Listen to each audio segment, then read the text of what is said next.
Shukrayaan recent గా union cabinet Venus orbiter machine కి approval ఇచ్చింది. మార్చ్ 2028 నాటికి మన వీనస్ కళ నెరవేరనుంది. ఇది భారతదేశపు 2వ ఇంటర్ ప్లానెటరీ మిషన్. 2013లో మార్స్ కి మనం ఆర్బిటర్ మిషన్ పంపించాం, మామ్ అంటాం, మంగళయాన్. ఇప్పుడు వీనస్ కి పంపిస్తున్నాం. అసలు వీనస్ పైన మనకి ఇంట్రెస్ట్ ఏంటి? ఎందుకు శుక్రుడి పైన రీసెర్చ్ చేయాలి? శుక్రుడు భూమి రెండు కూడా ట్విన్స్ అంటుంటాం, కవలలు. We compare Venus with Earth అన్నమాట. రెండు కూడా సైజ్లో, మాస్లో, డెన్సిటీలో చాలా వరకు దగ్గరగా ఉంటాయంట. అందుకని ఒకప్పుడు సైంటిస్టులు భావించేవాళ్ళు వీనస్ మీద లిక్విడ్ వాటర్ ఉండొచ్చు, మానవ మనుగడ ఉండొచ్చు అని. కానీ లేదని ఆల్మోస్ట్ నిర్ధారించారు. ఎందుకంటే వీనస్ దగ్గర హీట్ ఎంత ఉంటుందో తెలుసా? 463 degrees సెల్సియస్. చాలా భయంకరమైన వేడి. వీనస్ కూడా మనం ఆర్బిటర్ మిషన్ మాత్రమే పంపించగలం, కానీ వీనస్ మీదకి ల్యాండర్ పంపించలేం. ల్యాండర్ పంపిస్తే కొన్ని గంటలు కూడా ల్యాండర్ అక్కడ ఉండలేదు, పేలిపోద్ది అనమాట. అంత వేడి అక్కడ ఉంటుంది. హై ప్రెషర్ జోన్ కూడా అది. హై టెంపరేచర్ ఉంటుంది, హై ప్రెషర్ ఉంటుంది.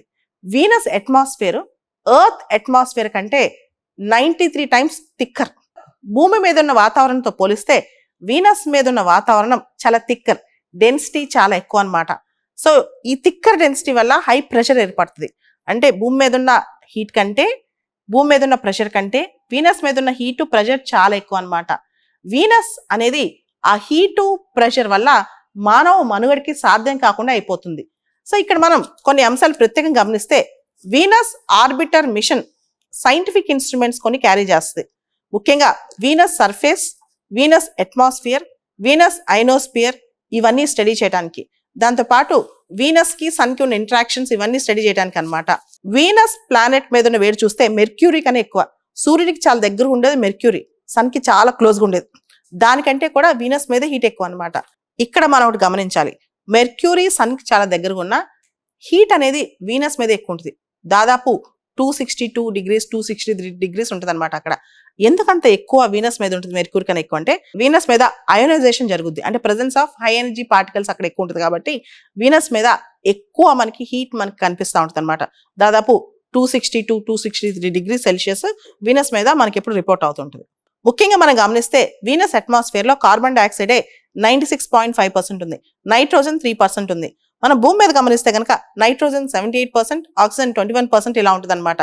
సో వీనస్ లో కార్బన్ డైఆక్సైడ్, తర్వాత నైట్రోజన్, తర్వాత sulphur dioxide, carbon monoxide, water vapour, organ, helium ఇలాంటి గ్యాసెస్ అన్ని వీనస్ మీద ప్రెసెంట్ అవుతాయి. మేజర్ గా డామినెంట్ గ్యాస్ 96.5% వీనస్ మీద ఉన్నది కేవలం కార్బన్ డైఆక్సైడ్ అనమాట.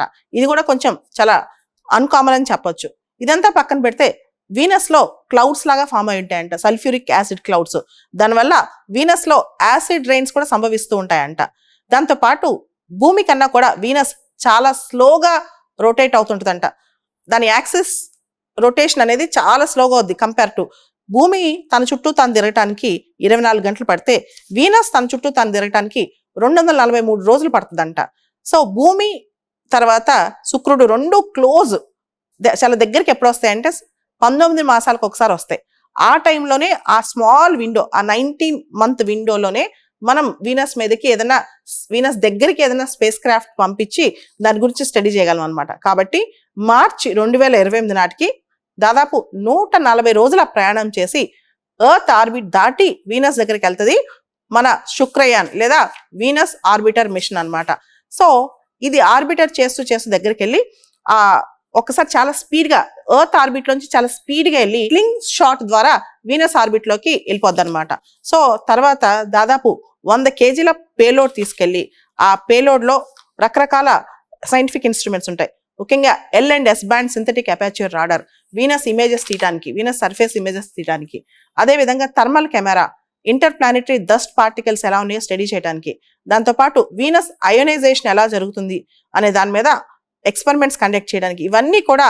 సో వీనస్ మీద ఉన్న అట్మాస్ఫియర్ కానీ, వీనస్ కి సంబంధించి సర్ఫేస్ ఇమేజెస్ కానీ, వీనస్ సంబంధించిన ఇతర డీటెయిల్స్, డస్ట్ పార్టికల్ డీటెయిల్స్ కానీ ఇవన్నీ స్టడీ చేస్తే భూమి మీద కూడా మనకి భూమి ఎలా ఏర్పడింది అనే దాని మీద కొన్ని క్లూస్, మనకి ఇంకా ఎక్స్ట్రా క్లూస్ వస్తాయి. యూనివర్స్ సంబంధించిన రకరకాల రహస్యాలు బయటపడతాయని భావిస్తున్నారనమాట.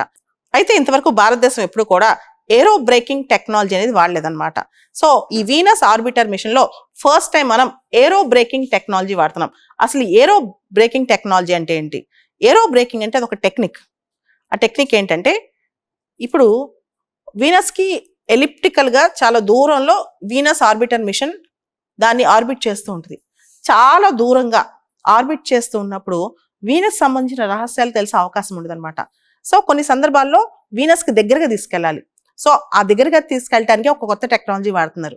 భారతదేశం ఇంతవరకు ఆ టెక్నాలజీ ఇప్పటి వరకు వాడలేదన్నమాట. ఆ కొత్త టెక్నాలజీ పేరే ఏరో బ్రేకింగ్ టెక్నాలజీ. ఏరో బ్రేకింగ్ టెక్నాలజీ అనేది ఒక టెక్నిక్. స్పేస్ క్రాఫ్ట్ ని స్లో డౌన్ చేసి దాన్ని డ్రాగ్ చేస్తూ అంటే లాగుతూ తీసుకొచ్చి హై ఆర్బిట్ లోంచి ఆర్బిటల్ అడ్జస్ట్మెంట్స్ చేసుకుంటూ హై ఆర్బిట్ లోంచి లో ఆర్బిట్ కి తీసుకురావడం అనమాట. కైనెటిక్ ఎనర్జీ వాడతారు దీనిలో. సో ఇదే ఆ టెక్నిక్, ఏరో బ్రేకింగ్ టెక్నాలజీ అనమాట. సో వీనస్ ఆర్బిటర్ మిషన్ లో ఏరో బ్రేకింగ్ టెక్నాలజీ అనేది చాలా పాపులర్. అయితే ఇక్కడ మనం వీనస్ కి ఆర్బిటర్ మిషన్స్ పంపించడం ఇదే తొలిసారి అంటే, భారతదేశం ఇదే తొలిసారి కావచ్చు కానీ అమెరికా, ఎర్స్ట్వేల్ సోవియట్ రష్యా, జపాన్, తర్వాత జపాన్ మరియు యూరోపియన్ స్పేస్ ఏజెన్సీ వాళ్ళందరూ ఇంతకుముందే పంపించారు. దాంతోపాటు భవిష్యత్తులో 2029లో అమెరికా డావిన్సీ అని పంపించనుంది. 2031లో వెరిటాస్ అని పంపించనుంది.